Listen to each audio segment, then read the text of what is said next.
fight, first round actually, and he did a hell of a job. Oh. Hello? Yeah, I'm here. Hold on a second now. I'm having more difficulties. Hold on, Eddie. I'll get to you in a second. I guess nobody heard me on that last one. And Eddie Chambers is here, and he's going to talk about his performance Saturday night, despite losing the use of his left arm very early in that fight in the first round. Many people thought he won. He certainly fought his heart out. It certainly was a close fight. Most people felt Eddie was robbed. Eddie did as good a job as you could ever do fighting a guy of Adamek's caliber with only one arm. It was just incredible. And Eddie's going to give us some of his time this evening. Welcome back to the show, Eddie. Thanks for having me. I enjoy being on. Oh, the pleasure is all ours. How could I not have you on after what happened Saturday night? First thing I got to ask you is how you feeling? How's it going there with that injury?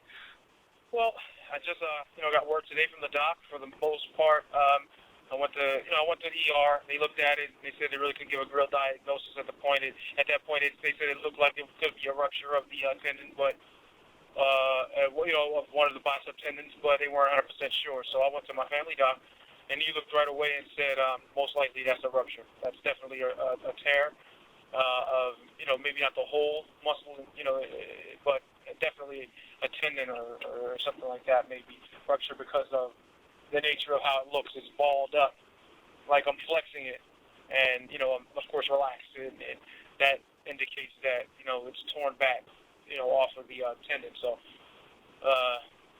I'm just basically trying to recover, and on top of that, like you said, fighting as gallantly as I could, possibly do against a guy like Adamek at that level, and with just one arm.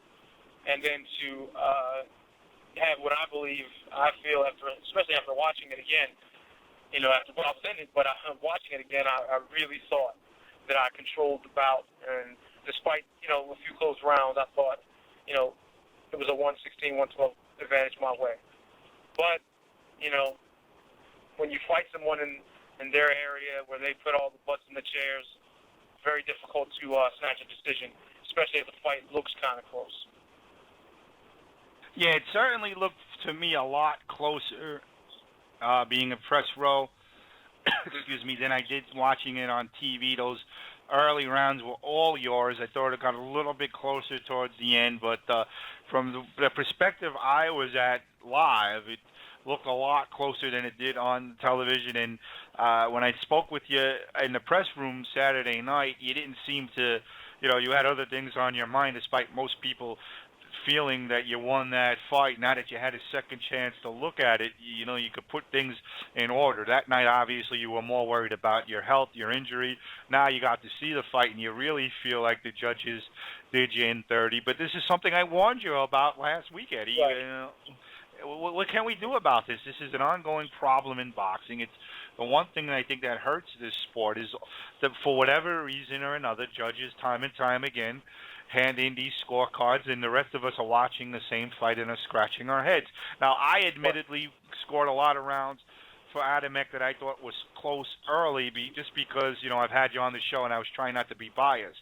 But had I been a professional judge, I would have had a totally different perspective on it, and I would not even be talking to you. So what's their excuse? Right. That's very true. Just looking at the fight. When I looked at the fight, I'm me, so I don't want to be biased though, because I'm really, really very, very critical of myself when it comes to and most athletes are at that level are, and you have to be, because you got to continue to challenge yourself to get better. But I saw things in me that I was surprised. You know what I mean? Because I've never been a brash or overconfident or cocky kind of guy at all. But I saw some things that were, in some ways amazing to me. But when you're pushed to the edge, you never, you just do. Sometimes you have to do amazing things in order to, to fight for your life. And in this situation, I'm fighting for my career, for my professional life. You know what I mean? So I need to win at all costs. So no matter whether my arm was, falling off, or the muscle was falling off my arm, I still was going to have to, perform at a high level in order to come away, with things that I need, for my everyday life. I mean, this is important. This is a living we're making, that I'm making here. So I can't just, give up. And I just went on there and tried. But looking at sometimes the judges, they have different ideas and they do what they want to do, and it hurts not only the sport, but it hurts the athlete. Some guys, it happens to some guys, they just turn their back. You know what I mean? They just can't deal with it anymore, and they damn the sport and then walk away from it. You know what I mean? Yeah, I hear you. But what can a guy like you do about it? I mean, there was a lot of people in the press room who felt you lost. There was a lot of people on Facebook and on Twitter who felt you were robbed. But there wasn't the outcry of the public that was received for Mr. Pacquiao. And I thought, that 119-109 score against you was just as bad as what happened to Pacquiao. But there doesn't seem to be that big outcry. I mean, what is a guy like you? What options do you have other than to take it? That's not fair. Well, I mean, at this point, all we can do is just, speak about it. Use the media. Like positive media, people who, who know the sport, like you guys and other radio personalities, and even some different ESPN personalities who really understand the sport. You know what I mean? Just get the word out there, man. I mean, we're out there. They're out there. There was a article on the internet. It was basically the senators. They're trying to get a few senators and different political people to get affiliated with this kind of a movement on cleaning up the sport of boxing and helping some kind of, I don't know, just some kind of cleanup on this judging and the corruption that's going on with this. Because really, at the end of the day, what we want to see is the right person win the fight. You watch a great event, action fight, loving the skill level and everything on top of what that goes along with it, but then the cards are handed in, and then the wrong guy wins the fight, and then it's by a wide margin. It turns fans off. You understand what I'm saying? It turns boxing people off. Now, we love the sport. We're some of us are fighters, some of us are been covering boxing for our entire lives. So we love the sport. And of course, there's not one or two bad decisions going to get us to turn our back, but it really hurts us, and it really hurts the way the sport is viewed. You know what I mean? We don't want to turn boxing into the WWE, even though WWE is a multi-million-dollar company, billion-dollar company. It's still based on a different audience and a different group of, and it's a sport in a sense, but it's based on a show. This is something real. We want to see real athletes and get real winners. We don't want to know who's going to win at the end of the fight all the time. We want it to be a mystery. That's part of the excitement of the sport of boxing. Yeah, and a lot of times what has been brought up here, a lot of times on this show, a lot of times the WBC is a big proponent of this open scoring. I think it's nonsense. I just think it's a crutch, it's a Band-Aid, and it's it's something that is an excuse for horrendous stuff that happens. But at the same time, the argument can be made that if there was an open scoring at the end of the 8th round, you would have known where you stood on the scorecard, and I don't know how that could have changed your perspective or your approach in the fight. But as a fighter, how do you feel? Would you have liked that option to know? Honestly, would it really have made much of a difference? You know what I mean? I could have went out there guns blazing with both hands, and that 119-109 score wouldn't have been enough. I mean, I wouldn't have been able to do enough. You know what I mean? That score seemed to be done before the fight started. You know what I mean? I got that comment from a few friends who actually comment, but it's true.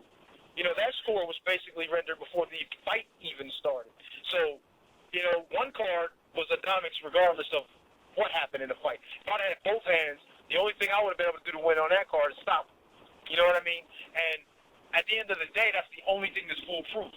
So now what that does is it gives you a situation where you have to go into a fight, especially fighting a guy like that in his area.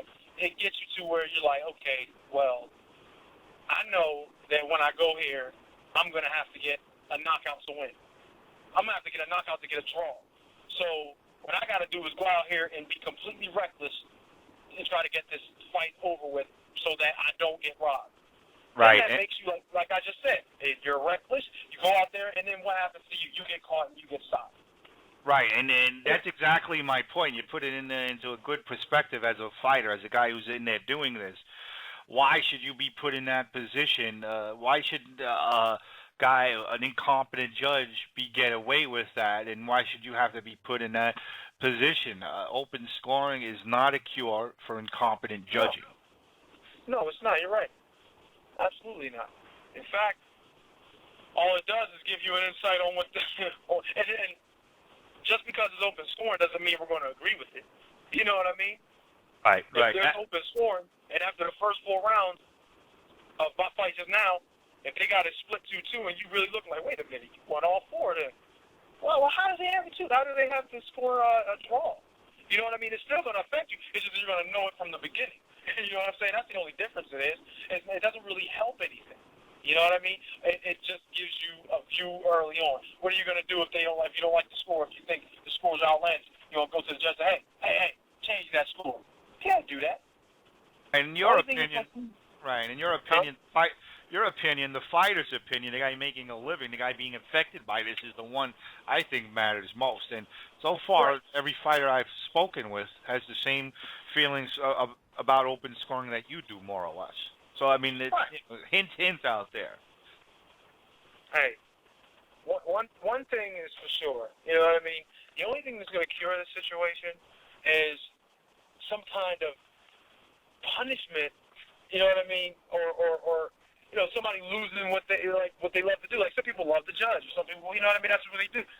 And if they love to do it and they want to judge boxing and they do want to, you know, all that good stuff, they should know the sport. They should know the criteria of judging: effective aggressiveness, ring generalship, clean punching, and all of that stuff. They got to know that.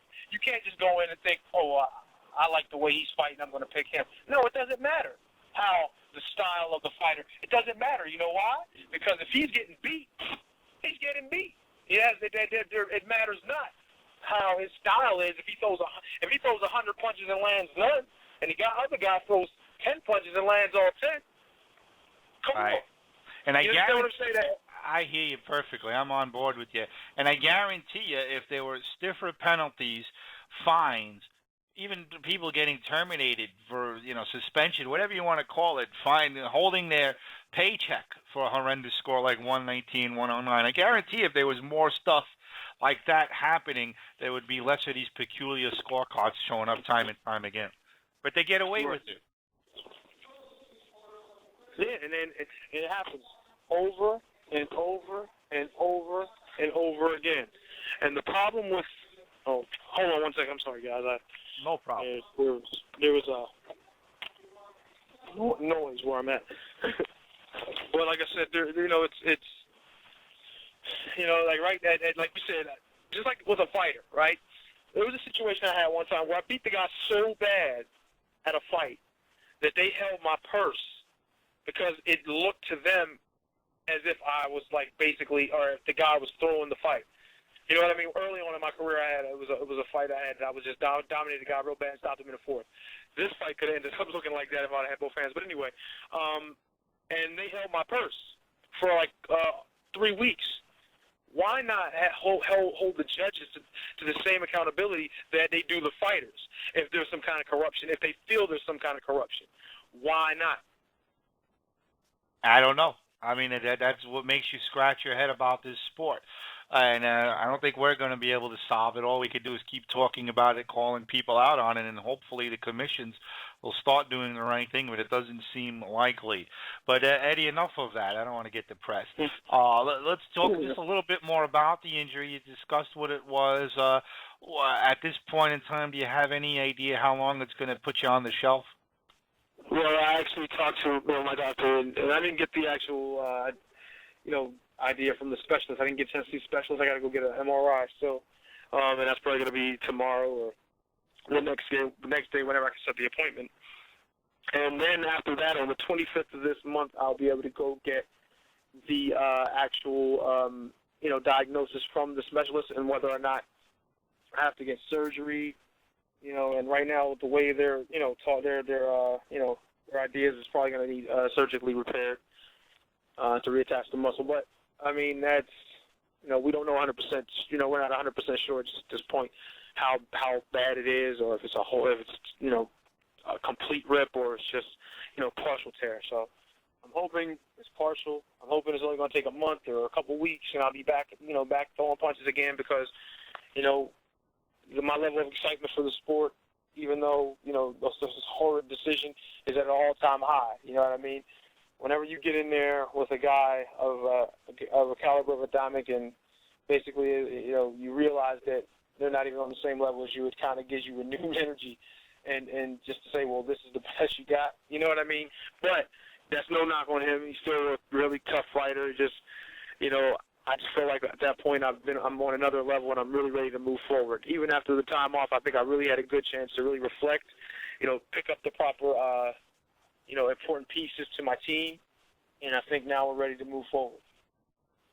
All right, now let's talk a little bit about your performance. And going into it, you were very light at 202. A lot of people were throwing around in the press room you fighting at cruiserweight. Steve Cunningham was in the room, and he's moving up to heavyweight. He didn't have as nearly as good a fight with Adamek as you did. That was a close fight, but Adamek certainly won that fight, I thought.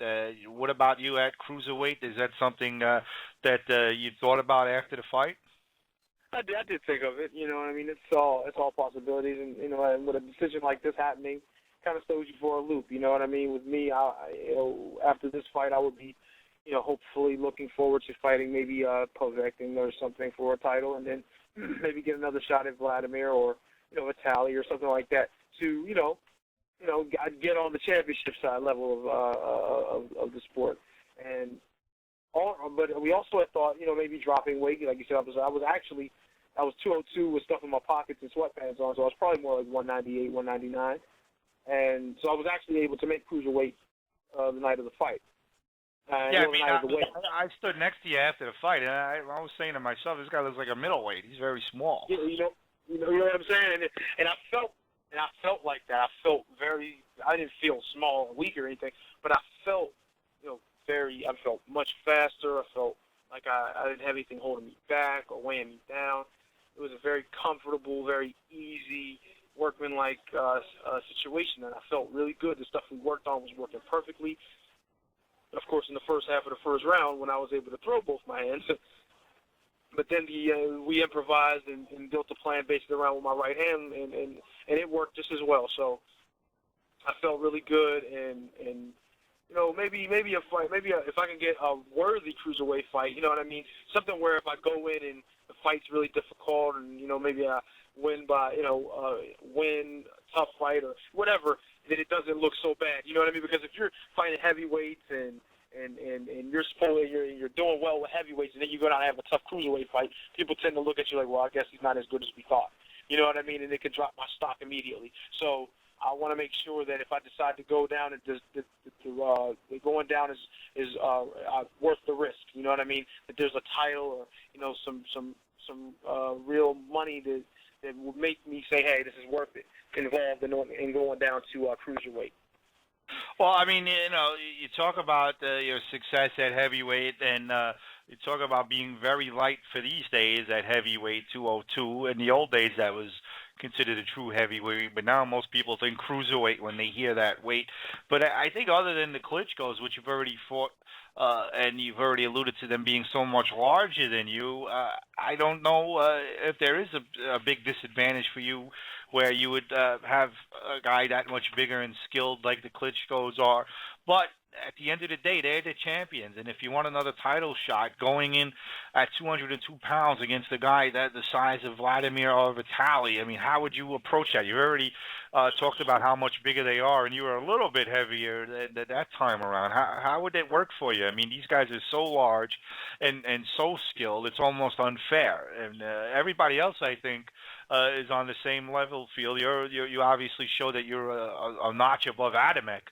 And, he had a hard time against Klitschko. So what about it? I mean, would you, you'd obviously take it if it came, but how would you approach a fight against a Vladimir or a Vitaly at 202 pounds?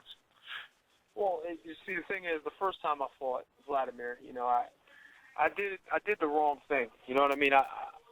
I went in there, and early on I did what I was supposed to do: movement, give him different angles, just give him different looks, things that he wouldn't be comfortable with. You know what I mean?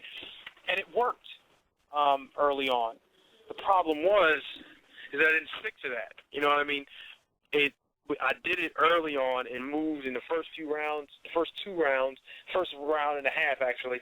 It worked, but then I caught the hard right hand, and then I kind of stopped, and then I said, okay, well, I got to find a way to get this back and get back into the groove of the fight. And then I started to fight the fight he wanted me to fight, instead of pushing my way, and it's not pushing my way, instead of moving around, giving him different angles, being very hard and very difficult to hit me, eluding shots, even though for the most part he really didn't land a lot of clean shots at all. It was just he landed a couple big shots in the fight, which actually turned the fight obviously turned in his favor, and then ultimately stopping me in the last round. But if I would have stuck to the movement and angles and foot pressure in certain ways, and then giving him jabs to the body, to the head, feints, and then walking, he would have had a lot more difficulty, and he'd been much more uncertain. And those are moves that you would see in a lighter weight fighter, something that he's not used to seeing. You know what I mean? Although Vladimir's very smart and he gets all kinds of fighters to come and work with him, smaller fighters, bigger fighters, whatever. But he's not used to seeing those kind of things in a heavyweight. You know what I mean? So it would have kind of threw him for a loop. They would have gave him a little bit of trouble. It's like Adamek. Like he's not, since he's been a heavyweight, he hasn't seen anything like that. You know what I mean? So he couldn't have been prepared for it. And the only thing that would have prepared him was somebody 160 pounds or lighter. You know what I mean? Maybe 175 pounder. And from what I'm hearing is he didn't have that available for him. So he was expecting, me walking him down and things like that, which I did at times, but I gave him a different kind of a situation. I gave him a moving target, my head movement, feints, and different things that he wasn't used to seeing in a heavyweight. And I think that those kinds of things and those qualities, and a guy like myself, even at a smaller weight, can really, really give big guys trouble, and that includes the Klitschko's. Now, we talked about how Adamek didn't hurt you at all, and obviously Vladimir hit you with some big shots. Is Vladimir's punching power, you didn't fight Vitaly, but you fought Vladimir. Compared to everybody else you fought, is his punching power on a different level? For the most part, it is. Me being hurt only once or twice in my career and him being one of them, I would have to say. There's been guys that I've been in the ring with that were heavy-handed, that punched hard, that I didn't get hurt by. But Vladimir, his timing, his attention to detail, his corner, those all make factor into a much bigger thing than just punching power. You know what I mean? He has the punching power. He's a huge guy, and he turns the punches over well. So add that to perfect timing, being very calm and relaxed and patient and looking for those shots, and then waiting for the right time to land them, and then you get a real destructible kind of force coming at you, especially when you're not prepared for it. In any case, I know what that feels like. Now, Adamek had an interview. I don't know if you saw it or not, but he obviously, I think all this talk about you winning the fight is getting to him. He said he won the fight easily, and he wanted to be quoted as saying as such. He said it was an easy fight because you did nothing to challenge him. You did not want to engage, and there was no, as far as he's concerned, a rematch is out of the question. He wants to fight somebody. He wants to move on and fight somebody even better than you. What's your response to those quotes? Do you see what he just said? I would not want to fight him again. I'm going to move on to someone better than me. Well, the smart thing would be to say, well, yeah, he's not, just David A. said this before about me. Yeah, I would never fight him. He's fat. He's sloppy. He's blah, blah, blah. I want to fight somebody that's more on my level. What? I did exactly the same thing you did. The only thing I didn't do is fight someone that I know I could beat to win a title. You understand what I'm saying? And then get a title, then go into a Klitschko fight and throw 3 or 4 punches per round and run the whole fight. You understand what I'm saying? I hear you. And then Adamek comes back and says, "Oh, I'm tired of hearing people say he wins the fight, so I'm gonna go out here and say that he didn't challenge me." Well, if there is out of 100 people, 80 saying that I won the fight with one hand, you need to fight somebody better than me. Well, if you fight somebody better than me, beating you with one hand, you won't last 5 rounds. You understand what I'm saying? So that right there is enough said. I'm not the kind of person that runs my mouth. I let my hands do the talking, which I did in the fight. I didn't want to engage. Well, if you guys remember, we saw a lot of Adamek backing up. How many times have you seen Adamek really backing straight up? You know what I mean? Away from a small guy. Chad Dawson did it, but not many other people. But you saw it with me. Maybe that's because he needs a better fighter than me in the ring. Maybe he was just taking it easy. I don't know. I know if I was in a fight and somebody was punching me in the face and my nose was bleeding and I was swelling, I would get mad and get serious. But it looks to me like, hey, he was just out there and I wasn't really challenging him. He threw 906 punches or something like that and landed 125.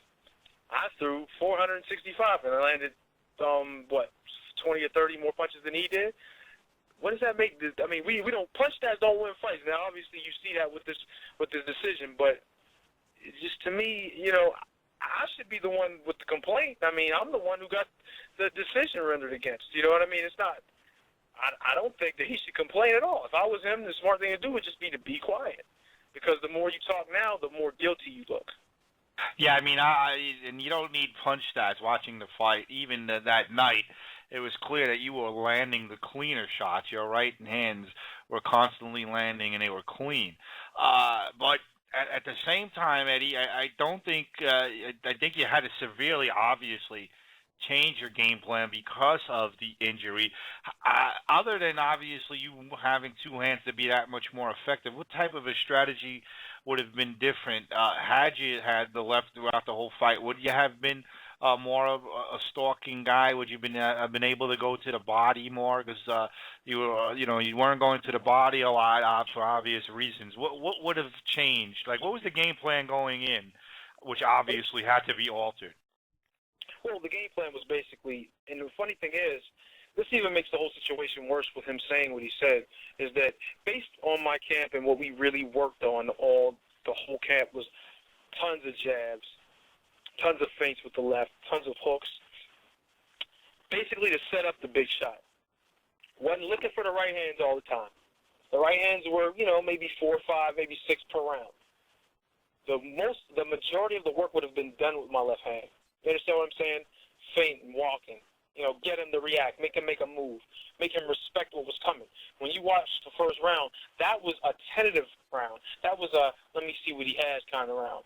And I was dominating it early on where I don't think, really landed a punch really significant or anything. I can't remember at all in the first round till I can't really remember. Maybe he landed something, but I'm not sure. But he never really landed anything clean, basically for the whole fight. But in the first round in particular, when I had both my hands, it was a whitewash, and it would have been worse as the fight would have went on if I would have had it, because the plan was, slowly work into it, you know what I mean, but to pick the punch count up, you know what I mean, do not allow him to steal rounds, especially being we were in the Prudential Center up in Newark, and where he made a home for himself.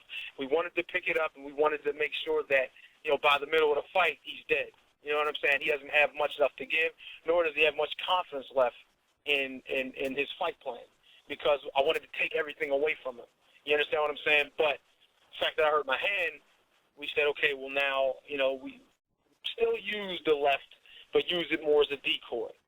That's basically the only thing I could do at times, and walk off and use foot movement and foot pressure at times to give him, the appearance of me throwing or doing more. And he bought it in some instances because he was getting hit with so many right hands that he didn't want to take too many chances and give up, too many points, which in most of the fight he had to do because the punches were coming to where he wasn't able to react in time.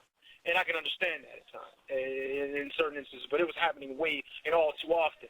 So I mean, my game plan, like I said, if I had my hands, would have been I would have probably been throwing 60 to 70 punches per round, maybe. I'm just, it was a rough number, and use a lot of jabs, up and down, feints.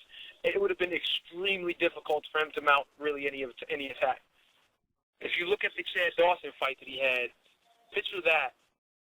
Maybe I can't say worse because Chad was really picking up the pace. The only thing is the knockdown wouldn't have happened. That's the only difference. And maybe he gets stopped. All right. Well, it's hard to argue with that, and obviously the sad part was the injury, and it was obvious to us around, I think, round 2, maybe round 3. I started to really realize that you were fighting one-handed. I didn't know why, but it was obvious. And when watching it on television, they were talking about the injury in between rounds. At any point in the fight, did the doctors question you? Was it been aware to anybody at ringside that you were fighting with one arm? Well, I guess the way the fight was going, I never got a visit by the doctor. The doctor never said, "Hey, can you continue?" The ref came over and said, "How do you feel? Everything all right? Arms okay?" So I said, "Fine, ready to go." And no one really questioned it, because of the way the fight was going. And obviously, that's another indication that things were going pretty well, even though I had this injury. So maybe I should have known. But anyway, there was no real indication. We never decided. Like I remember, Batcher asked me, he said, "Hey, you all right? Can you go?" I said, "Oh, absolutely. I didn't do all this work just to give up right now. I'm ready to roll."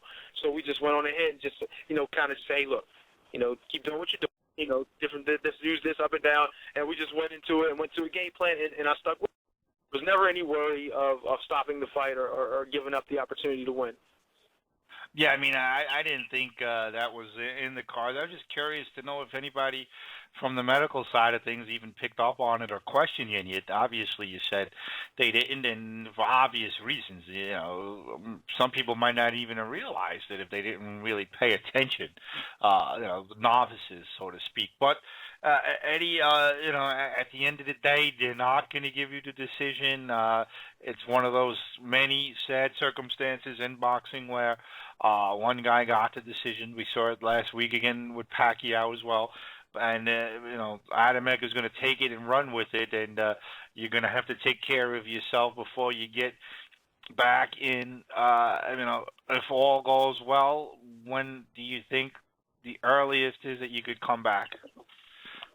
I'm hoping, I get something going, maybe at least when I'm, healed up enough to get started in October, maybe come back sometime late October, early November.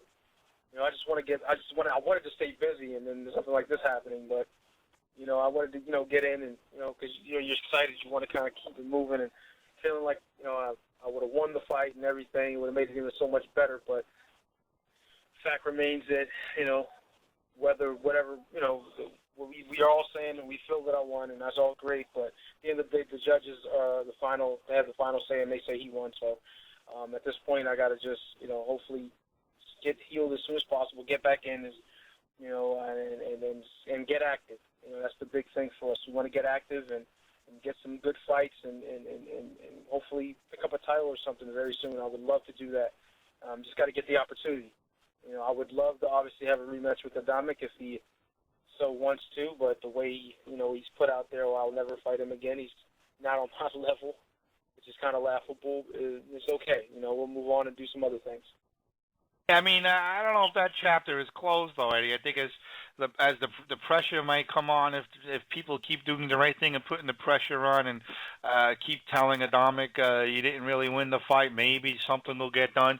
But you mentioned the fact that if it does happen again, you wouldn't want it to be in the Prudential Center. I mean, you're a guy that's gone all over the world, fought in guys' backyards in different countries. Would you be totally opposed to fighting him again in the Prudential Center if that was your only choice? As long as my left arm doesn't get hurt, I'll fight him anywhere. But that's just all my right. hard head. But no, the idea is definitely we want to get in neutral territory. We don't want to take a chance on, it just so happens that we go the distance again. Maybe I get injured again. Anything can happen, and we don't want it. So we don't want to leave it up to chance. We want to make sure that it's an equal opportunities thing. There's no there's no edges given to anyone. Everybody, goes forward and gets what's fair, and that's what I want. So hopefully that's what we can get. And you obviously wouldn't want any of these judges again. I think that would obviously 3 more judges could do the same exact thing, But these guys, Exactly. these guys should be, should be penalized, and they shouldn't be allowed to score another fight involving you and Adamek if it comes to that. I agree, and I would love to have, like you said, at least some different guys. But then again, you never know. You never can be 100% sure with judging and the way fights have been and how fights have been judged. You can't tell, you know. All right. Well, Eddie, thanks for coming on. A pleasure again, as always. It's very rare that I get a chance to have a fighter on the show before and after a fight. I had Brian Jennings on a little early, and yourself, and great job tonight explaining it. And you hang in there, and hopefully you'll take care of business, and we wish you the best of health. All right, man. Thank you. I appreciate you guys having me on. Anytime. I'll come on anytime you need me. All right. Thanks a lot, Eddie, and you have a good night. Any other final words? Thanks to the fans and everybody who's supporting, and I appreciate the love on the fight and the people who have supported me, and even in the loss, even though most believe I won. I just appreciate them all, and the media and everyone who participated. So it was a great night, besides the decision, and we just need to look to have more of those kinds of nights in boxing. Besides the bad decision. I don't do that for everybody, but you deserve it, and we'll talk to you again soon, hopefully. Okay, man. Thank you. I appreciate it, and stay in touch. All right. Thank you. Fast Eddie Chambers, rough decision for him, and we'll talk more about that. And Eddie's